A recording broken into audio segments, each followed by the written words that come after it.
All right.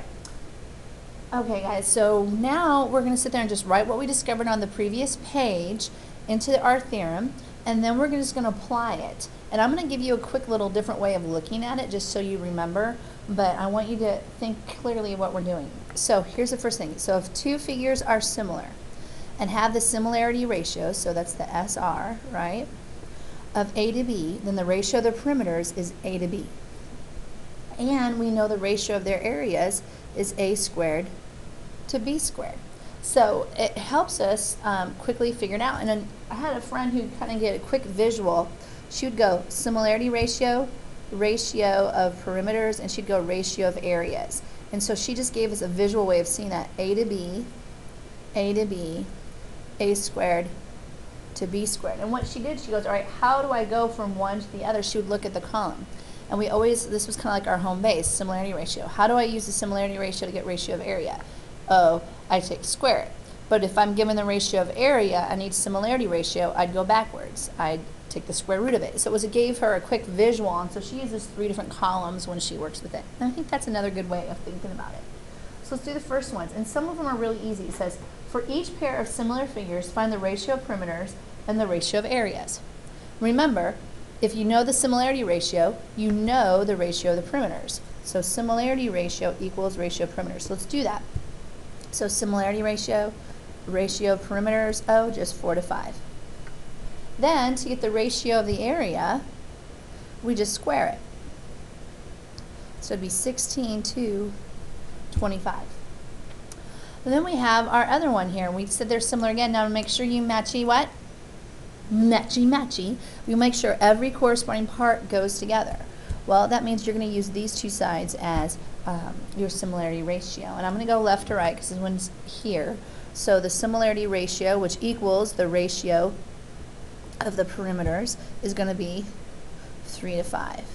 Well, what's going to be the ratio of the area then? It's the similarity ratio squared. So 9 to 25. That's all you have to do on the first one.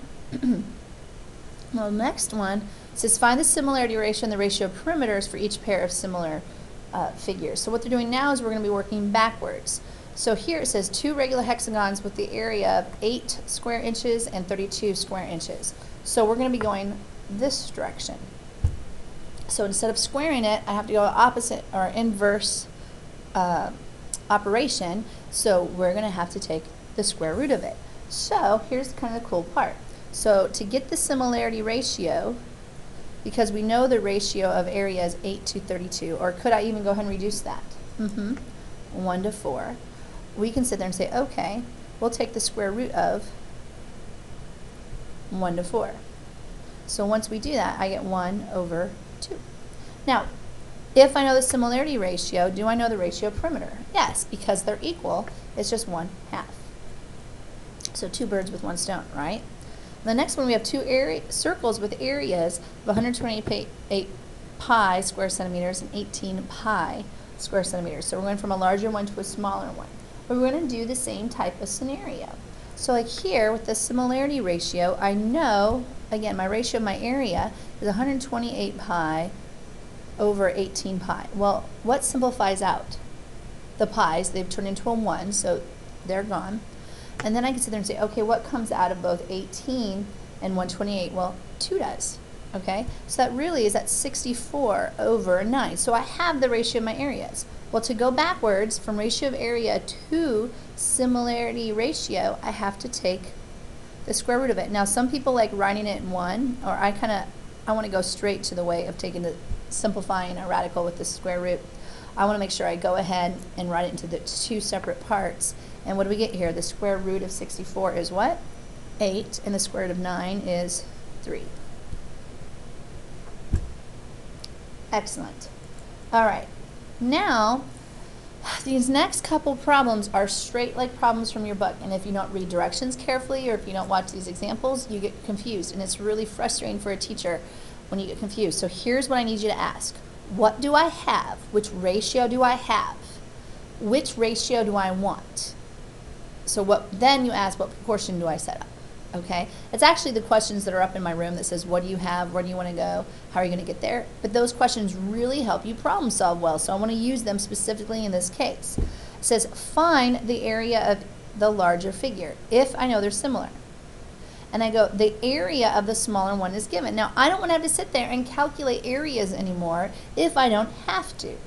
So looking at this, I go, okay, I know they're similar and I have a relationship of ratios with those. So I have, the ratio I have, if I go from the smaller one to the larger one, is going to be 5 to 8. But I want to find area. So which ratio do I need? Well, I need, for my ratio of area, I'm going to need to square it. How do I know that? Similarity ratio, ratio of area. Oh, it's squared. So I go, all right, I'm going to square this. So I go 5 squared, 8 squared, because you square the numerator and the denominator both, you get 25 is to 64. Okay, so that's the ratio of their areas. Okay, we can do that. So now, going from the smaller triangle to a larger one, I got 25 is to 64. It's the same as the area of the smaller one is to the area of the larger value. So now I can cross multiply and solve these. Now, ratio of areas, areas of the triangles. Same thing is going to help us do that. So, knowing that these are so different right here, that's smaller, no fraction is probably going to happen. So when I cross multiply, I get 25 times x equals 64 times 18. All right, I'm going to go ahead and I'm still going to let everything kind of use its course here. That's 25. My value is going to be for x, or the area of the larger one. You could use a for the area of the larger one. Area of larger, we're just going to call it x. And we're going to go 64 times 18 all over 25. So that's 1,152 over 25 square inches. That's the area of the larger one. So area of the large triangle. Now let's try the same type of scenario here. Now, I had students, and hopefully some of you are just really good problem solvers. You're like, hey, I can easily solve for the missing sides. If I know area here, I automatically know that's 12. Well, then I can use a proportion to solve for the missing side and calculate the area of the larger one. That's not a wrong process.